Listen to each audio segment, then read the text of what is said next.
तो अपनी कथा में समझाते हैं, तन से आप संसार में ही रहो।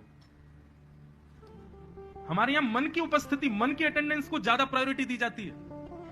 आपका तन कहां है वो विशेष बात नहीं रखता, आपका मन कहां है, आपकी स्थिति कहां है, आपके विचार कहां है, वो आपकी अटेंडेंस में गिने जाते। एक कथा सुनाई जाती, बड़ी प्रसिद्ध है, कि दो मित्र एक साथ केदारनाथ जा रहे थे। तभी मार्ग में एक परम सुंदरी को देख करके एक मित्र बोला, भाई तू ही जा केदारनाथ, मेरी तरफ से प्रणाम कर आना, मैं तो इसके साथ रहूंगा।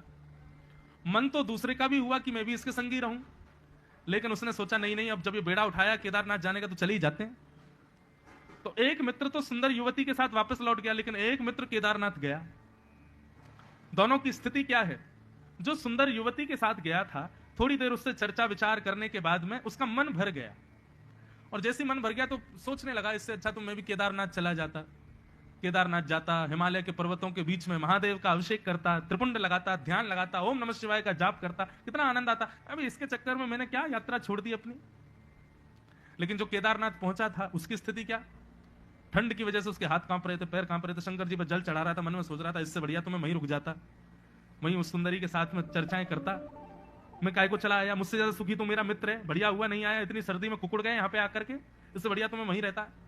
दोनों की मृत्यु हुई, तो केदारनाथ में जो मरा वो गया नरक, और उस वैश्या के सामने जो मरा वो गया स्वर्ग। दोनों ने जाकर के कहा, भाई मेरा मित्र नरक क्यों गया, वो तो केदारनाथ गया था, और मैं स्वर्ग क्यों आया, मैं तो एक वैश्या के साथ था। तब दोनों को ये बात समझाई गई। बोले तुम तन से कहां थे? एक वैश्या के पास, पर मन से तुम्हारे चिंतन में केदारनाथ था, तुम्हारे चिंतन में भक्ति भाव था, तुम चिंतन कर रहे थे कि मैं वहां जाता, भजन करता। हमारे यहां तन की उपस्थिति को प्रायोरिटी नहीं देते, मन कहां है, स्थिति कहां है, बुद्धि कहां है, ये देखा जाता है। वो भले ही तन से केदारनाथ में था, लेकिन मन, स्थिति, बुद्धि, विचार सब वैश्या के पास थे, इसलिए उसको पापी माना गया, तुमको पुण्यात्मा माना गया। तो तन से परिवार छोड़ना है नहीं, रहना है परिवार में। और मैंने पहले दिन ही कहा था, अभिनय करना है खूब बढ़िया से, सब एक नंबर लगना चाहिए महाराज।